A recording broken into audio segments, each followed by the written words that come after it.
U.S. Secretary of State Antony Blinken arrived in Tel Aviv on Sunday on a Middle East tour aimed at intensifying diplomatic pressure to achieve a ceasefire deal in Gaza this week to end the bloodshed between Israel and Hamas.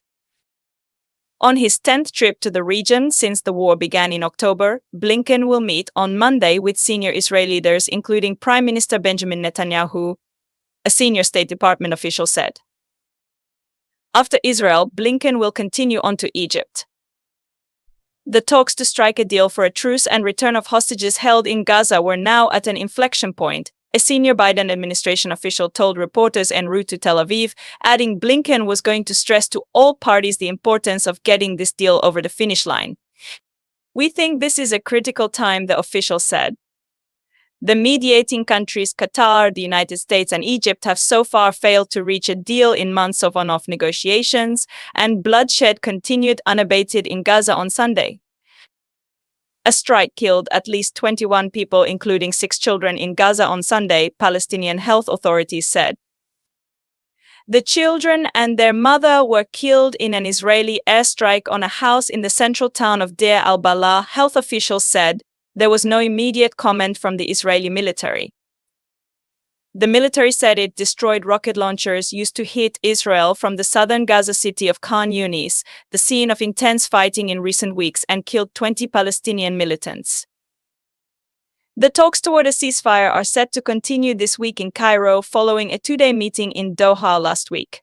Blinken will try to reach a breakthrough after the U.S. put forward bridging proposals that the mediating countries believe would close gaps between the warring parties. There has been increased urgency to reach a ceasefire deal amid fears of escalation across the wider region. Iran has threatened to retaliate against Israel after the assassination of Hamas leader Ismail Haniyeh in Tehran on July 31st. Mourning at hospital. At Al-Aqsa Hospital in Deir al-Balah, relatives gathered around the bodies of the mother and her 6 children, who were wrapped in white shrouds bearing their names. The youngest was aged 18 months, their grandfather Mohammed Khattab told Reuters at the funeral. What was their crime? Did they kill a Jew? Did they shoot at the Jews? Did they launch rockets at the Jews? Did they destroy the state of Israel? What did they do? What did they do to deserve this? Said Khattab. Israel has denied targeting civilians as it hunts down Hamas militants, accusing the group of operating from civilian facilities including schools and hospitals. Hamas denies this. After 10 months of war, Palestinians in the Gaza Strip are living in constant desperation to find a safe place. "We are tired of displacement. People are being pushed into narrow areas in Deir al-Balah and al-Mawasi, which have become pressure cookers," Tamer al-Borai, who lives in Deir al-Balah with several relatives, told Reuters via a chat app.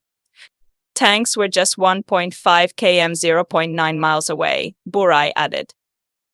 The United Nations Office for the Coordination of Humanitarian Affairs said Friday's orders, which included other parts of Gaza outside the humanitarian zones, had reduced the size of the humanitarian area designated as safe by Israeli forces to about 11% of the total area of the territory. Complex talks. The war erupted on October 7 when Hamas militants rampaged into Israel, killing around 1,200 people and seizing around 250 hostages, according to Israeli tallies. Israel's subsequent military campaign has killed more than 40,000 Palestinians, mostly civilians, according to Palestinian health authorities, and reduced much of Gaza to rubble. Israel says it has killed 17,000 Hamas combatants. Netanyahu's office described the ceasefire talks as complex and said it was conducting negotiations, not giving way in negotiations. Israel remained firmly committed to principles established for its security in the May 27 outline proposals, the office said in a statement following a meeting of the cabinet. "I would like to emphasize we are conducting negotiations and not a scenario in which we just give and give," Netanyahu told the meeting. "There are things we can be flexible